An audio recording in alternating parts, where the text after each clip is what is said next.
avec Dieu, il y a un temps convenable pour la bénédiction. Ceux qui sont là pour écrire, vous écrivez le temps convenable pour ma bénédiction. Répète après moi, le temps convenable pour ma bénédiction. J'attends le temps convenable pour ma bénédiction. Aujourd'hui, quand tu es béni, mais moi j'attends que j'arrive au temps convenable pour que Dieu puisse me bénir. Je ne peux pas me précipiter pour que je puisse avoir la bénédiction. Mais moi, j'attends la bénédiction au temps convenable. Actuellement, il y a des gens qui commencent à courir voir les féticheurs, les magiciens, pour être bénis. Mais moi, je t'apprends que toi, tu as une bénédiction au ciel. Toi, tu as une bénédiction au ciel. Au temps convenable, cela va tomber sur toi. Les gens vont t'appeler magicien. Ils vont t'appeler franc-maçon. Ils vont te donner tout le nom. Mais c'est seulement la bénédiction du ciel qui est sur toi. Alléluia. Amen. Oh. Nous allons lire sur 1 Pierre 5. J'aimerais bien qu'on commence au verset 4 pour que vous compreniez mieux. Je voudrais bien partir juste direct. Mais Dieu me dit non. Il faut que même les enfants puissent comprendre une chose, que la bénédiction n'est pas seulement pour les bonnes personnes. La bénédiction est aussi pour les enfants. Parce que s'il y a un enfant sorcier dans une maison, Dieu peut priver toute cette maison-là à être bénie à cause de ce temps. Voilà pourquoi vous êtes en train de regarder. Lorsque vous avez des enfants, amenez les enfants à l'église. Que toutes les personnes de l'église prient. Que toutes les personnes de la maison viennent à l'église. Alléluia. Vous ne pouvez pas rester, vous vivez 5, il y a 4 qui vont à l'église, il y a une personne qui dit moi je ne vais pas. Ce n'est pas possible. À cause de cette personne-là, la malédiction peut visiter. Alléluia. À cause de cette personne-là, la bénédiction peut vous laisser. Alléluia. Vous pouvez vous asseoir lorsqu'on est en train de lire la parole de Dieu. Ce n'est pas grave. Que Dieu bénisse la fille pour lire la parole. Que Dieu vous bénisse, vous aussi qui êtes là.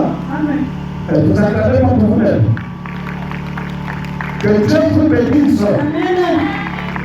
Qu'il vous guérisse de toute maladie. Et qu'il vous donne le courage de venir toujours écouter à l'église, mais pas à la maison. Que tu ne te fatigues pas, quelle que soit la galère. Marche à pied et viens à l'église. Alléluia. Il y aura un bon jour, la maladie peut t'attaquer dans la nuit. Le Seigneur fera grâce. Il va se rappeler parce que toi, des fois tu vas à pied. Alléluia. Le Seigneur va se rappeler de toi. Parce qu'il va dire, cet enfant m'aime. Dieu aime ceux qui l'aiment d'abord en avance. Mais tu ne peux pas dire que tu aimes Dieu avant. Parce que lui t'a d'abord aimé. Écoutez, quand vous arrivez à l'église, mettez ça dans votre tête. Que ce n'est pas vous-même qui venez, mais c'est Dieu qui vous a amené. Voilà pour beaucoup de gens, ils ont la lourdeur de venir à l'église. Pourquoi ils ont la lourdeur? Parce qu'ils n'ont pas l'esprit de Dieu en eux. Quand tu as l'esprit de Dieu en toi, lorsque tu dors le matin, tu parlais. Ça c'est quand tu parlais. Tu es en train de préparer. Jusqu'à ce que 16h arrive. Avant que 16h, toi déjà 15h, tu commences à faire ce qu'on appelle ça l'école. Tu commences à t'arranger. Après, tu rentres dans le bus. Il faut que tu sois la première personne, tu viens t'asseoir, tu es en train de méditer dans l'église. Même si tu n'as pas mangé, viens méditer dans l'église. Je vous assure, il n'y a pas un endroit que vous pouvez aller vous cacher si ce n'est pas l'église. Il n'y a pas un endroit que vous pouvez aller chercher une bénédiction qui va vous amener jusqu'à la vieillesse si ce n'est pas l'église. Alléluia. Partout il y a toujours des retours. Vous arrivez là-bas, on vous dit, on vous donne la bénédiction. Vous êtes riche, mais après, on vous prive les enfants. Vous êtes riche, après, on vous prive certaines choses que je ne peux pas dire maintenant. Alléluia. Nous pouvons lire notre verset 8. 1 Pierre 5, verset 4 nous dit. Et lorsque le souverain pasteur paraîtra, vous obtiendrez la couronne incorruptible de la gloire. Vous obtiendrez la couronne incorruptible. C'est-à-dire que même si la corruption arrive dans ta vie contre le Seigneur Jésus-Christ, tu diras non. Même lorsque tu as faim, tu diras non. Même lorsque tu n'as pas mangé, lorsqu'on te parle de renier Jésus, tu diras non. Alléluia. Ok, on peut continuer. De même, vous qui êtes jeunes, soyez soumis aux anciens. Vous qui êtes jeunes. Tu vois, lorsqu'on parle des anciens, ce n'est pas les anciens de la chair, mais on parle des anciens spirituels. Est-ce que vous comprenez? Vous allez voir papa, il va me voir et dire, papa, oh, il se met là, je le bénis. Son fils qui ne connaît pas Dieu va dire, oh, un jeune comme ça, c'est lui que tu vas, pour qu'il puisse se bénir. Or, par contre, spirituellement parlant, je suis l'ancien de son esprit. Alléluia. Amen. Et donc, Dieu nous oblige de respecter ceux qui ont connu Dieu avant nous.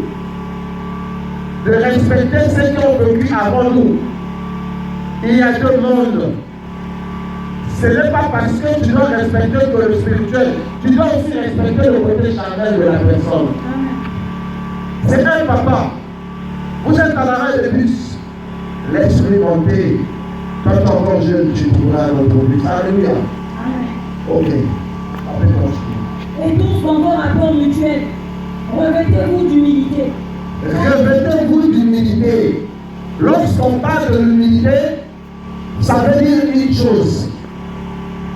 Actuellement au Congo, et dans même le monde entier, c'est difficile de trouver des gens qui sont humbles. Amen. Alléluia. Amen. Tout le monde aime le chou. Moi je travaille tout le temps. Je suis en mer. Je fais ceci. Je fais cela. Et le moi, personne ne humble de nos jours.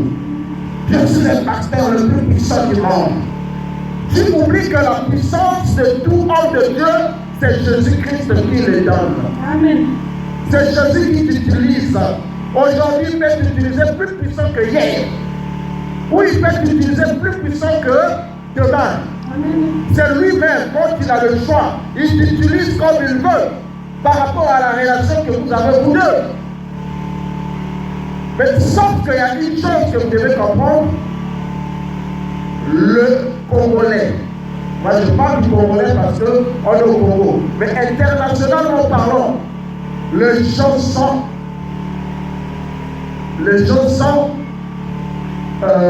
orgueilleux. Il a un problème. Même lorsqu'il souffre de l'hernie. Lorsqu'on dit qu'il y a une maladie de hernie ici, lève-toi, on va prier pour toi, il ne va pas s'élever. Il a honte. Il a l'orgueil. Or que tu dois être humble. Regardez, il y a une chose. Dans l'église, les gens aiment s'asseoir derrière. Tu es arrivé à 16h, mais tu t'assois derrière. Tu as honte de qui? Et lorsque tu parles avec ton mari, lorsqu'on t'avait dragué dans la rue, tu étais debout. Dans une prière dans un coin. Alléluia. Amen. Tu étais dans un coin, dans une prière. Alléluia. Mais est-ce que là tu avais honte? Est-ce que tu avais honte?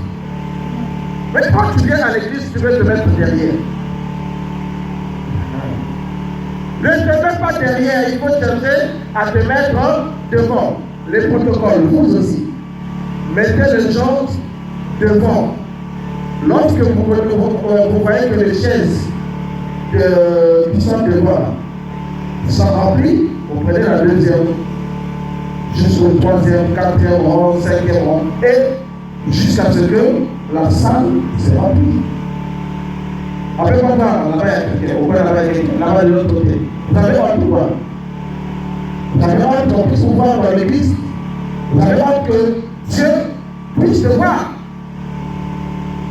Je vous ai toujours dit, vous ne venez pas à l'église pour l'homme de Dieu. Je n'ai rien à vous donner. Mais vous venez à l'église pour lui-même, le Seigneur. Car lui, il a quelque chose à te donner. Lui, il est le trône de sang. Il est là pour te donner la guérison. Lui, il est celui qui donne l'argent. Lui, il est celui qui change les statuts de gens. Hier, j'étais gardien. Après, le gardien devient le chef directeur de la société. Alléluia. C'est Jésus qui change. C'est Jésus qui peut te donner. On t'avait insulté stérile dans ta famille, mais Jésus peut te donner les jumeaux. Alléluia. C'est Jésus qui donne. Tu as fait l'examen.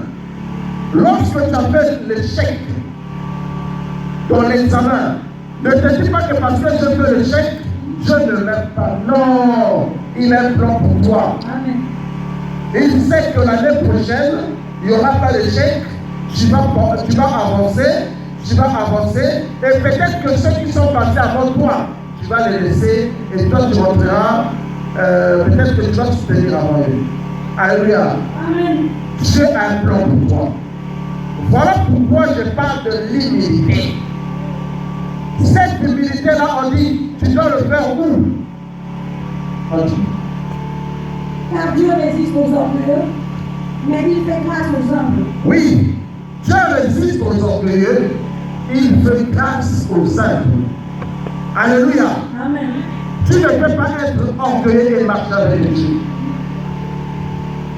Dieu peut te donner la possibilité de connaître jouer au clavier, la possibilité de faire quelque chose. Quand tu prends ça, tu mets l'orgueil. Il va t'effacer sur la terre. Amen. Avec l'instrument. Moi j'ai vu des gens qui jouaient terriblement l'instrument. Mais comme ils jouaient terriblement, ils se disaient que c'était des maîtres. Il y a même un nom qu'on leur donnait, la maïs. Jusqu'aujourd'hui, j'ai vu des maïs avec beaucoup de barbe, avec des cheveux blancs. Ils sont dans la maison de leur père, ils n'arrivent pas à s'en sortir avec les claviers. Mais les petits qui sont venus derrière, ils commencent à s'en sortir. On les voit dans les pays étrangers, ils sont en train de travailler, ils sont en train de faire des choses parce qu'ils ont été humbles. Mais toi, qui veux être maestro, tu n'es pas humble. Tout ce que tu dois faire dans ta vie, ça doit venir de l'humilité. Les mamans qui nous font même le manioc là, mais s'ils ne sont pas humbles, toi tu ne vas pas manger. Les boulangers, s'ils ne sont pas humbles, toi tu vas manger comment? Même s'ils cherchent l'argent. Mais toi-même tu dis, dans la boulangerie. Pourquoi? Pourquoi tu ne peux pas le faire? Tu ne peux pas le faire parce que tu as honte. Parce que tu n'es pas humble. Hein? Alléluia. Amen. Est-ce que tu vas clair? Il résiste aux orgueilleux. Oui. Même moi, quand tu fais chez moi, tu commences à me parler des paroles d'orgueil, je te dis sans. Parle-moi des choses humbles. Parce que tu ne peux pas me dire que c'est toi qui vas tenir ma vie. Moi, le seul orgueil que je connais, c'est lui-même le Seigneur Jésus-Christ. Parce que lui, il a tenu ma vie dans sa main droite. C'est lui qui fait dire aujourd'hui, Christian, je te lâche, tu dois mourir. Alors, c'est lui que moi, je dois avoir peur. Devant lui, je tremble. Parce que je sais que lui, il a ma vie. Il a le droit de faire l'orgueil comme il veut, là où je suis. Quand tu vas me faire l'orgueil, mais après l'orgueil, je vais toujours vivre. Alléluia. L'orgueil, c'est dans l'ancien temps. Là où on appelait cuisse de poulet doux. Maintenant, tous les enfants connaissent le goût du poulet. Tu vas faire quel orgueil? Toutes les maisons ici connaissent manger maintenant que de bœuf. Ça fait l'orgueil, quoi. L'orgueil, c'est dans l'ancien temps. Là où quand tu vois la maison là-bas, c'est ça cache, ah, pas que ma pauvre. Tu peux leur faire orgueil. Mais l'orgueil que tu leur fais, pas que quand tu vas pas éliminer. Les enfants sont tout gros. Tu te poses des questions, qu'est-ce que les enfants là-bas? Mais ils mangent ce qu'ils trouvent. Toi qui nous dis tes enfants dans l'orgueil, les enfants sont là, ils n'avancent pas à l'école, ils sont là, ils ne avancent pas dans la santé, les enfants sont là. Alléluia. Ne sois pas un orgueilleux. Sois humble. L'humilité précède la gloire. La grâce est dans l'humilité. On a seulement dit une fois que tu chantes bien, tu commences à manifester l'orgueil. Non, ça ne marche pas. Lorsqu'on te dit, tu chantes bien, tu dis merci. Que Dieu fasse encore grâce que je chante encore plus. Et quand tu arrives à la maison, tu te forces à chanter encore plus fort. Alléluia.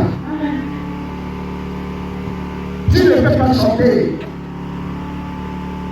avec l'orgueil, ça va tuer ce que tu fais. Or, tu prêches bien. Quand tu prêches bien, tu commences à ajouter l'orgueil. Demain même, le temps de la prédication que tu avais va disparaître. Parce que celui qui parle en toi, ce n'est pas toi. Celui qui a le message à donner à son peuple, c'est Jésus-Christ. Alléluia. Alors, lorsqu'il veut parler, toi tu veux mettre ton orgueil, je suis suprême ça. Il dit, tu n'es pas une personne qui veut travailler avec moi. Je cherche celui qui est humble. Alléluia. Tu peux continuer. Humiliez-vous donc sous la main puissante de Dieu. Humiliez-vous donc sur la main puissante de Dieu. Afin qu'il vous élève au temps convenable. Afin qu'il vous élève au temps convenable. Tu es en train de vendre. Tu es en train de faire des activités. Tu travaillais quelque part. Et que tu n'arrives pas à t'acheter quelque chose, tu te dis déjà, c'est fini pour moi. Je vais vous dire une chose. Chacun de vous a un temps pour être pris. Ce n'est pas pour rien que le message là est venu au nom du temps convenable. Voici, je t'ai dit de dire, je serai venu au temps convenable. La bénédiction qui viendra pour toi, ce n'est pas la bénédiction qui va venir pour vous. Ce n'est pas la bénédiction qui va venir là-bas. Ce n'est pas la bénédiction de nos mamans. Chacun a sa bénédiction. Chacun a un jour convenable auprès de Dieu. Alléluia. Il y a un jour convenable. Le jour convenable, c'est quoi? Aujourd'hui, regardez, allez même à la bibliothèque, vous allez comprendre. Tous sont des fonctionnaires. Ils sont tous des fonctionnaires. Alléluia. Mais on avait partagé le jour. Il y a des gens qui gagnent le premier jour. Il y en a d'autres qui gagnent le deuxième jour. Il y en a d'autres qui gagnent le troisième jour. Il y en a d'autres qui savent que moi c'est le cinquième jour. Il y en a d'autres qui font le septième jour. Il y en a d'autres. Et les jours sont partagés. Là c'est pourtant pour toi. Mais quand tu vois le premier jour, on te le donne pas. Alléluia. Oui, je me rappelle lorsque je travaillais. J'étais à NCB. Je gagnais le troisième jour. Donc, si j'arrivais là-bas, avant le troisième jour, on ne pouvait pas me bénir. On ne pouvait pas me donner mon argent. Alléluia. On me refusait l'argent. On dit non, mais attends quand tu es le troisième jour. Dans le premier jour, c'était mon jour. C'est comme toi. Je voudrais toutefois donner l'exemple de notre Seigneur Jésus-Christ. Le jour qu'il partageait le pain.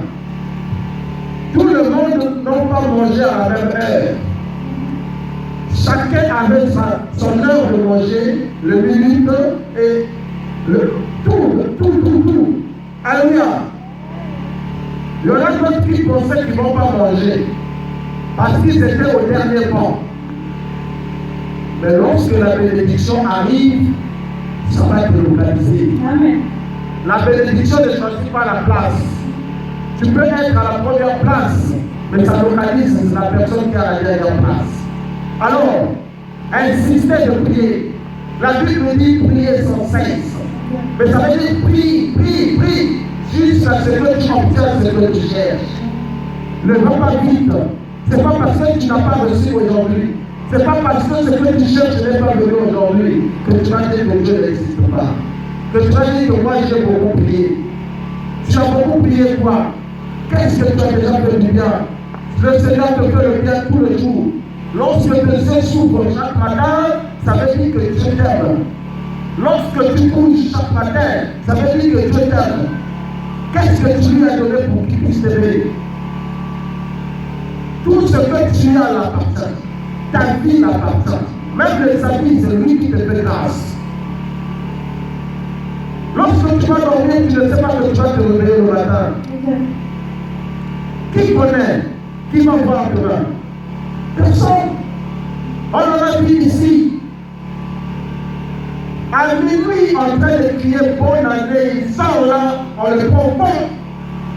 Allez-y, il y a des décès là-bas qu'on avait enregistrés à minuit.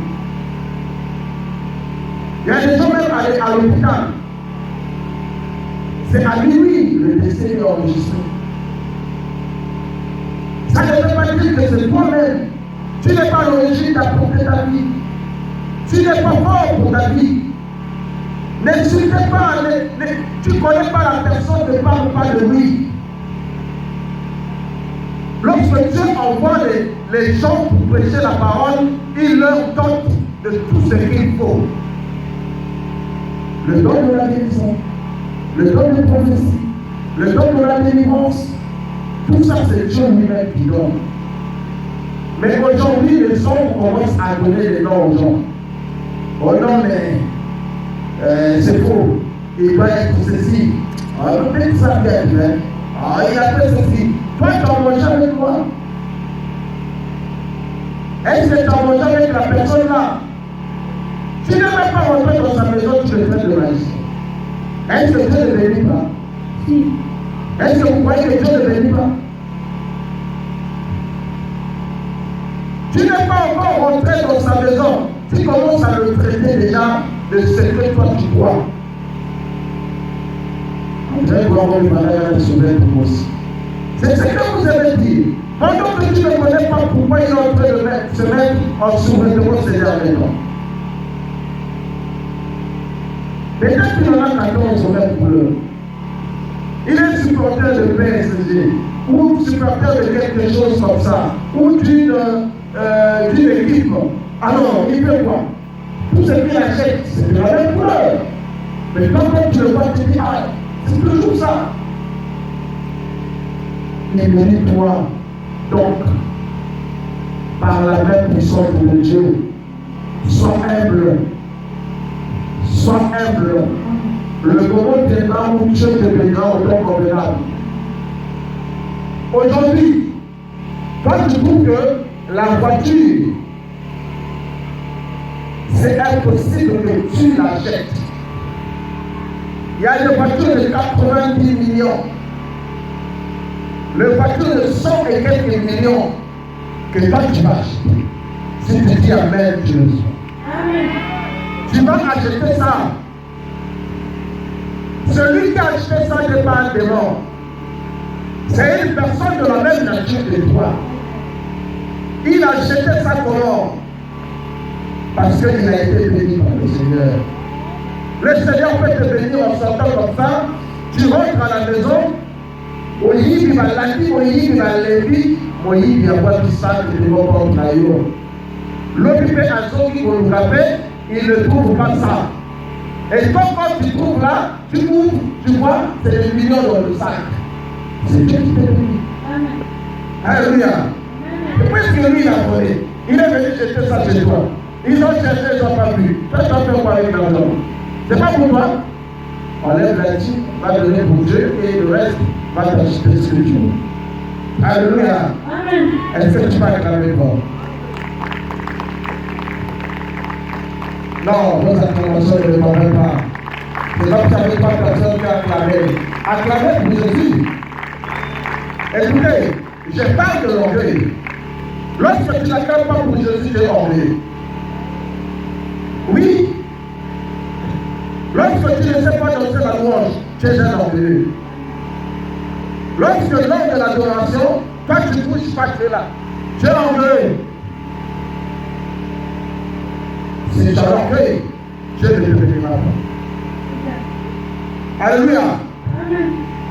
Moi je me rappelle des gens qui disaient même que les pasteurs sont des mendiants. Est-ce que tu as demandé dans toutes les familles de pasteurs pour connaître que ces pasteurs-là sont des mendiants? Essayez de savoir, vous allez constater que même le président de la République a un fils pasteur. David, c'est un pasteur, n'est-ce pas? Alors, est-ce que son père n'est pas président? Être pasteur, c'est la vocation de Dieu. Amen. Dieu veut t'utiliser pour que tu parles. Dieu t'utilise pour que tu donnes son message aux autres. Tout le monde ne comprend pas la Bible de la même manière.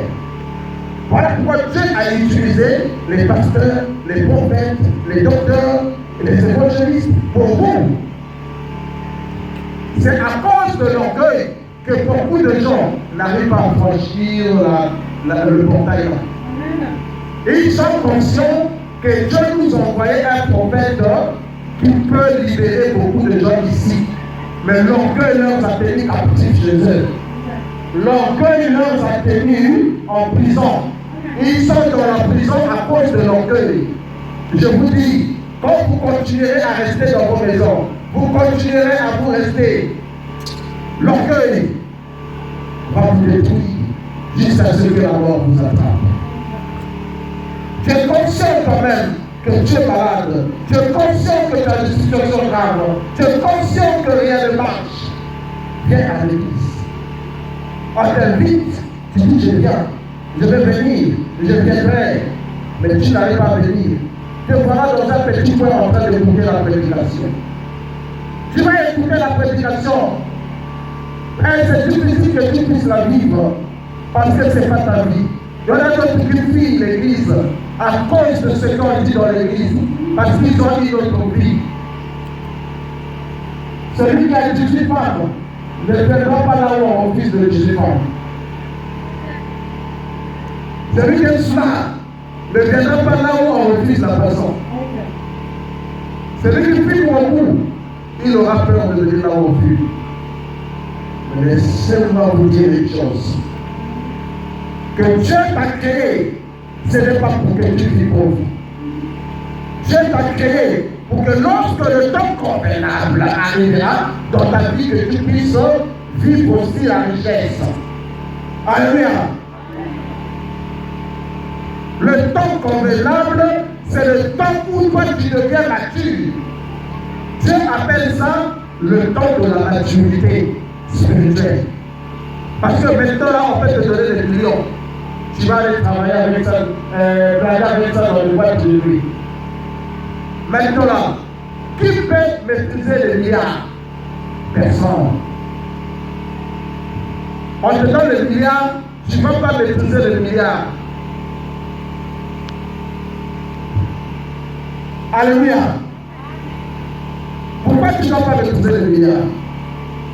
Parce que pour toi, tu n'es pas encore mature. Donc le temps convenable n'est pas encore arrivé dans ta vie.